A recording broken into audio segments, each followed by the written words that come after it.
E aí pessoal, bom dia, boa tarde e boa noite. Eu sou o Renato Crovella, esse é o Por Aí Vai, o podcast onde pensamentos ganham voz e sentimentos.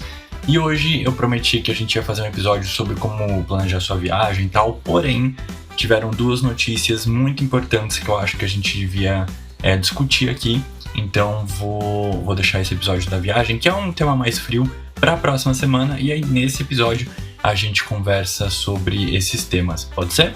Então, o primeiro deles é sobre a restrição de propagandas, de publicidade para bets.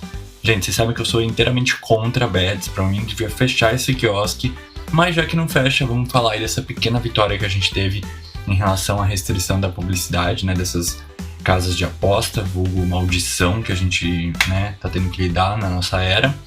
E o segundo tema é um follow-up, uma continuação aí do que a gente falou na semana passada sobre a denúncia da Erika Hilton para os órgãos ali competentes em relação à declaração da PlayStation de que a partir de 2028 não teremos mais mídia física para a PlayStation. Então tivemos desdobramentos desse caso e eu quero conversar sobre isso aqui com vocês, belezinha? Hoje eu vou me basear 100% aqui nas notícias, tá? Então eu tenho aqui um link do G1 para falar das publicidades de bets e tenho também um do Tecmundo para falar sobre a questão da PlayStation, tá bom? Então vou ler aqui a matéria com vocês. Se vocês quiserem me acompanhar a leitura, eu vou deixar o link aqui na descrição, como vocês já sabem, todo episódio que tem essas pautas mais de notícia, eu gosto de ler a notícia em si, então eu deixo sempre o link para vocês acompanharem, tá bom? Também não vou ler tudo, então se vocês quiserem ler a matéria na íntegra, é só acompanhar os links, tá bom? Sem mais delongas, bora começar o episódio.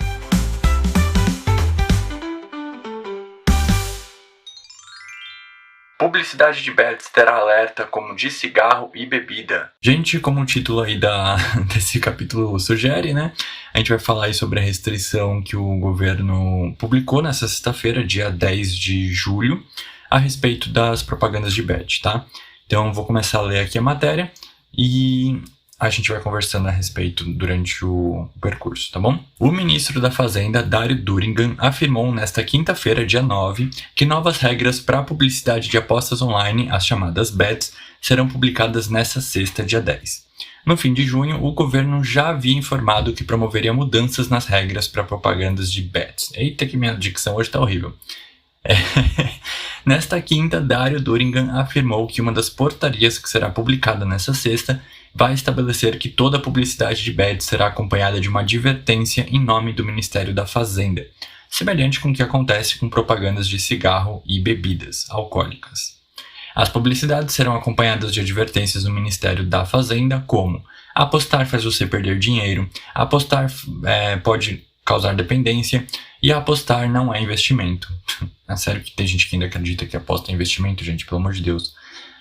A outra portaria, em conjunto com o Ministério da Justiça, terá medidas contra empresas de bet que atuam ilegalmente no país.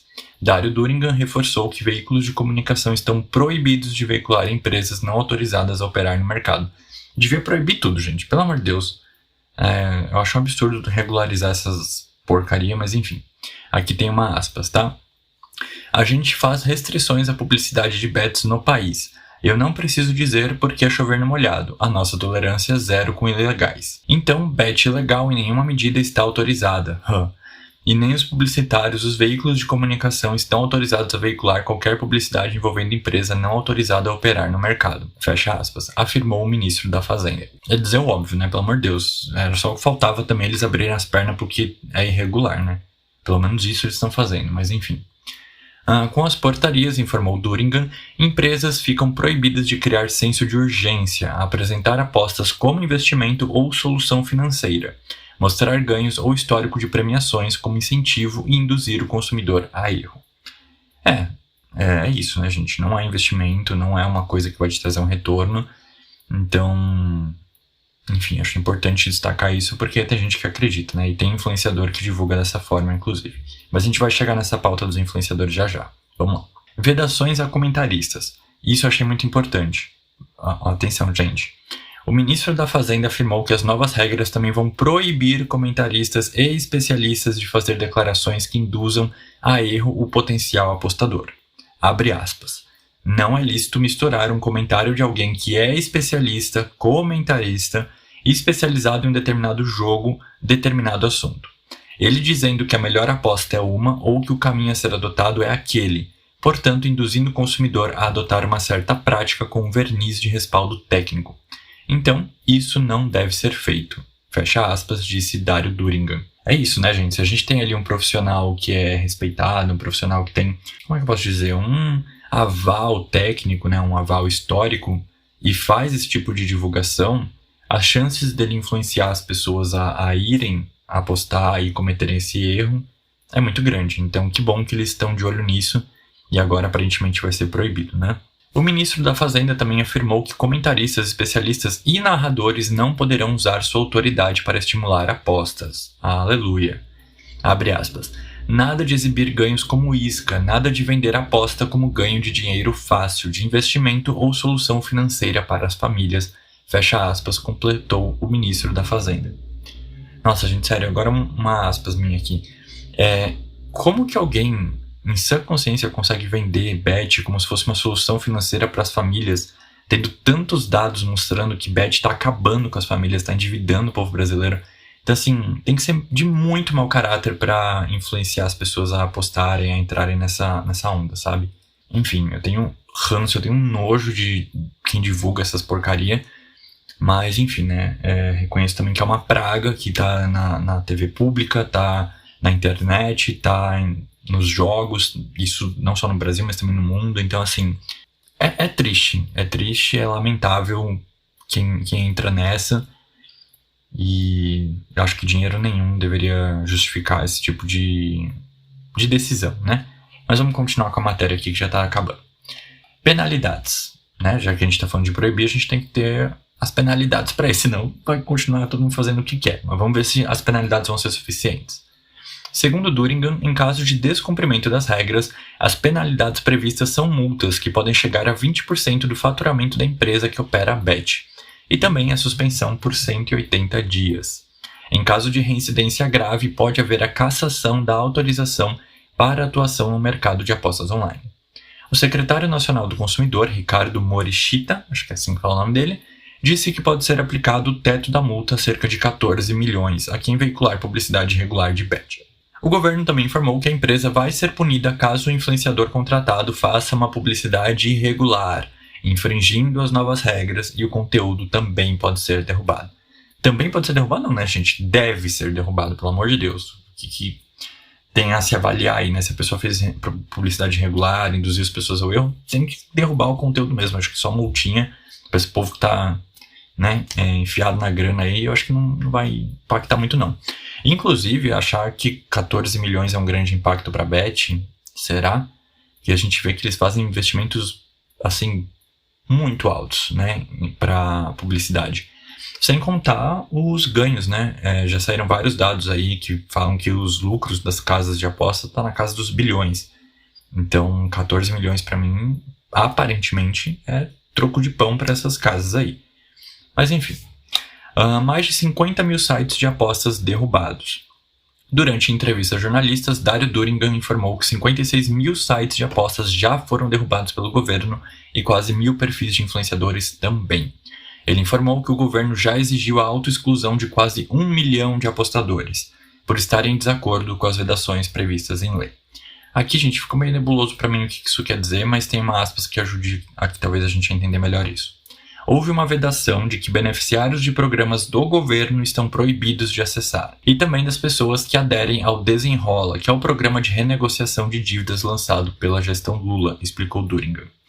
Então é isso, gente. Esses apostadores que foram vetados, aparentemente é por conta dessa relação com programas do governo, tá? Isso foi o que eu entendi dessa declaração. Não parece que existe algum tipo de punição do governo a quem está apostando, fora essa questão, tá? Segundo o ministro, as próprias empresas autorizadas a operar têm colaborado com denúncias contra bets ilegais. Óbvio também, né? Elas sabem que a fama delas, a reputação delas já tá na lama, já tá manchado, já todo mundo sabe que são uma praga.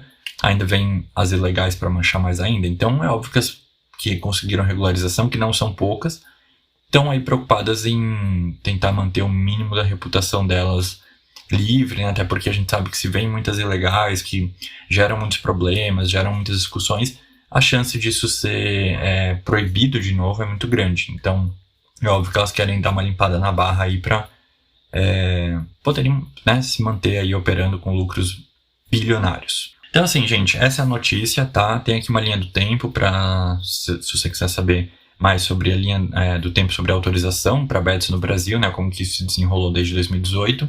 Mas eu vou pular essa parte porque eu acho que a gente já falou do essencial aqui. Tô muito feliz que finalmente estão olhando para os influenciadores que fazem essas porcaria. Que bom que eles vão ser penalizados de alguma forma. Acho ainda que tá pouco, tem que ter mais. Soube também que tem nomes muito importantes aí do mercado sendo investigados por questão de publicidade de bet.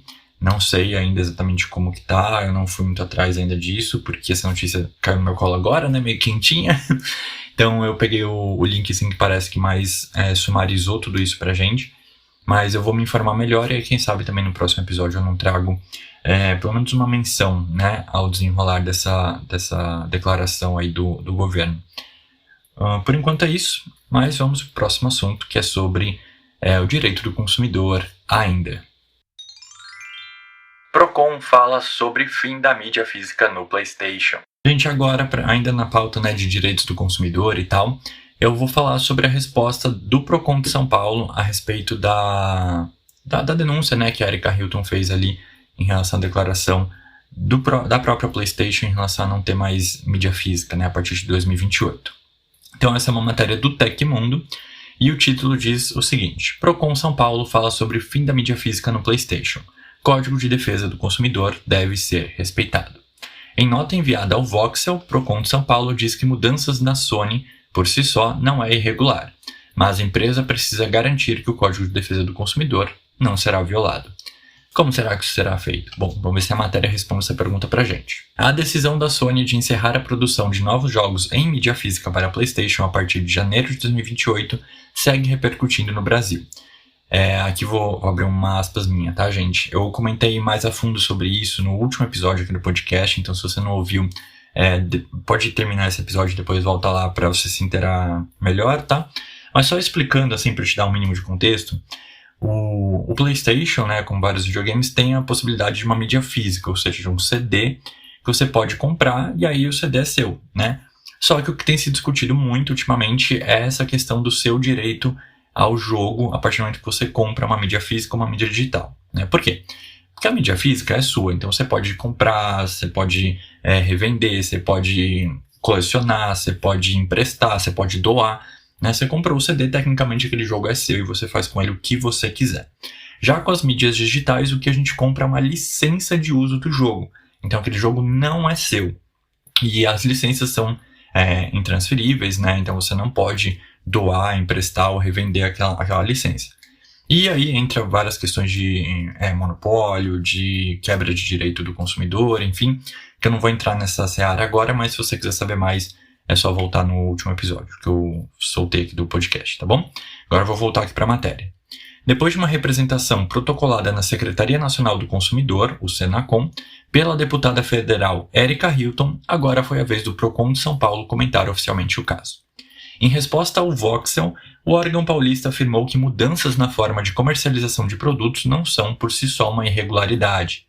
No entanto, ressaltou que qualquer alteração deve respeitar integralmente as regras previstas pelo Código de Defesa do Consumidor, especialmente quando afeta direitos já garantidos aos compradores. O posicionamento chega em meio ao debate sobre a transição definitiva para o mercado digital, que ganhou força após a Sony anunciar que todos os novos jogos lançados para PlayStation a partir de janeiro de 2028, serão distribuídos apenas em formato digital. O que isso quer dizer, né? Segundo o Procon de São Paulo, a mudança para um modelo exclusivamente digital é permitida desde que a empresa mantenha as garantias asseguradas pela legislação brasileira. O Código de Defesa do Consumidor deve ser respeitado, como já falaram 1000 vezes aqui nessa matéria. Resumiu o órgão em resposta enviada ao Voxel. Essa última parte foi minha aspas, tá, gente? Não foi o responsável, não. Na avaliação do Procon de São Paulo, a Sony deve assegurar que consumidores que adquirirem jogos digitais tenham liberdade de uso do produto, sem alterações posteriores nas regras de utilização ou nos termos de acesso. Abre aspas. Os consumidores que possuem versões anteriores também não podem ter nenhuma restrição às funcionalidades já disponíveis nesses modelos, fecha aspas, diz a nota aí do Procon. Abre mais uma aspas. Mudanças na comercialização e apresentação dos produtos não configuram irregularidade, desde que as previsões e diretrizes estabelecidas pelo Código de Defesa do Consumidor, Lei Federal 8.078/90, sejam respeitadas. Fecha aspas, ressalta o Procon de São Paulo. Além disso, o órgão entende que a empresa não deve impor novas restrições após a compra e deve permitir que o consumidor possa disponibilizar o acesso do conteúdo a terceiros. O Procon de São Paulo também destaca que jogadores que já possuem versões anteriores dos jogos não podem perder funcionalidades que já estavam disponíveis antes da mudança. No caso específico, a alteração do jogo para a versão totalmente digital, a empresa deve assegurar aos consumidores que adquirirem os novos jogos liberdade de uso do produto sem impor alterações e novas regras nos termos de uso, liberdade para que ele possa dispor acesso a terceiros e, além disso, não deverá impor novas restrições após a aquisição, concluiu o órgão. O órgão reforçou ainda que consumidores que entendam ter seus direitos violados podem e devem, gente, procurar atendimento por meio da plataforma oficial do Procon de São Paulo, dos postos presenciais na capital paulista ou das unidades do Procon em seus respectivos municípios. E aqui tem mais uma partezinha falando sobre a mídia física, por que ela oferece mais autonomia ao consumidor. O debate envolvendo o fim da mídia física para 2028 nas plataformas da Sony está acalorado por causa da centralização das operações na PlayStation Store. A PlayStation Store, gente, para quem não sabe, é uma loja virtual da PlayStation, tá? Então, quando você compra ali o PlayStation, ela já vem instalada e ela é a loja oficial. Assim como acontece com a Play Store no Android, a do iPhone, que eu não vou saber o nome, mas que tem a lojinha ali do iPhone para você baixar os aplicativos, é a mesma coisa, só que para jogos, tá? Na avaliação de Marcelo Matoso, sócio do Barcelos Tucunduva Advogados e especialista em direito digital, existe uma diferença importante entre possuir um disco e adquirir uma licença digital. Segundo o advogado, na maior parte dos casos, a compra digital representa apenas uma licença de uso.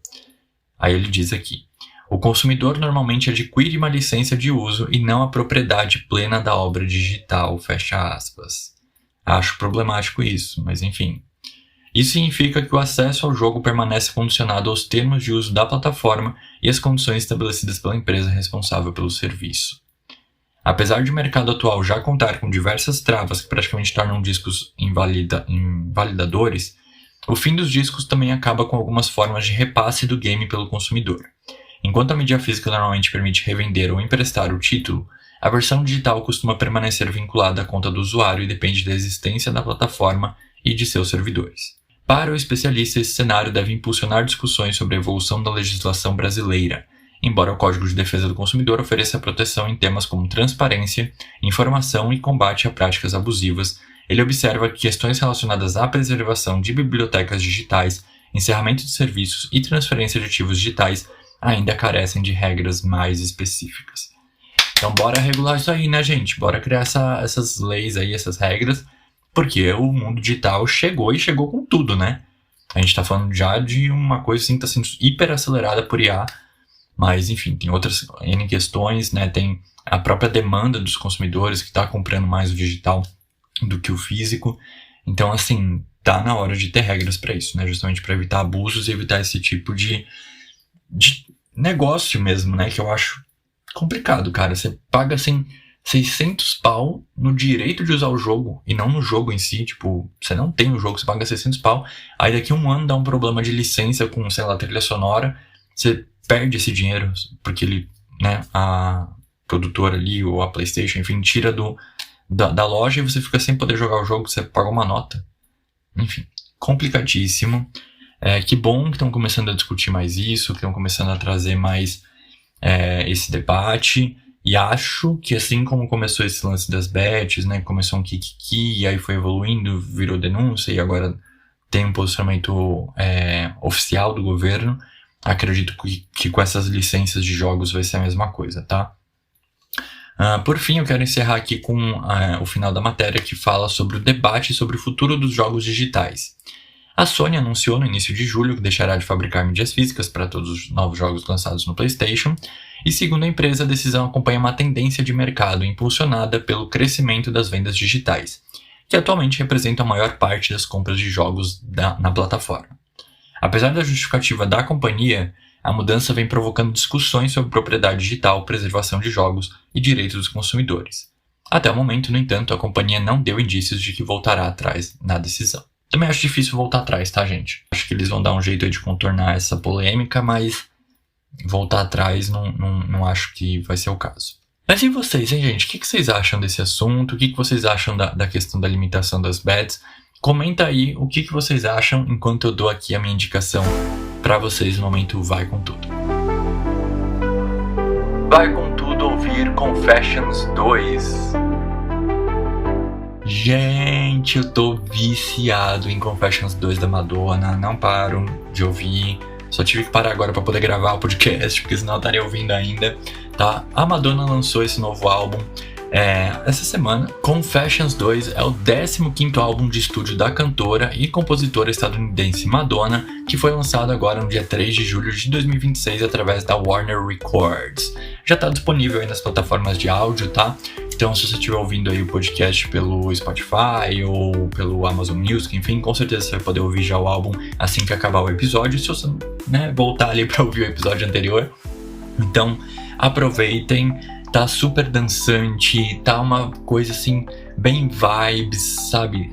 Nossa, não sei explicar a sensação maravilhosa que esse álbum passa sobre como é divertido dançar, como é importante a gente valorizar o nosso corpo, enfim.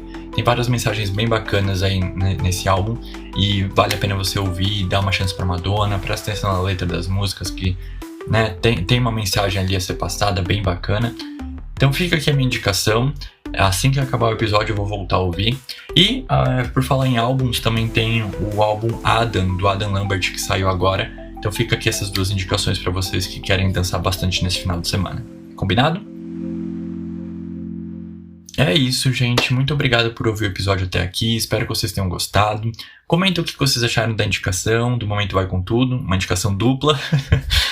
Acabou aí vindo uma segunda indicação aí no improviso. E é isso. Bom final de semana pra vocês. Eu vou ficando por aqui. Um beijo, um abraço e até a próxima. Tchau!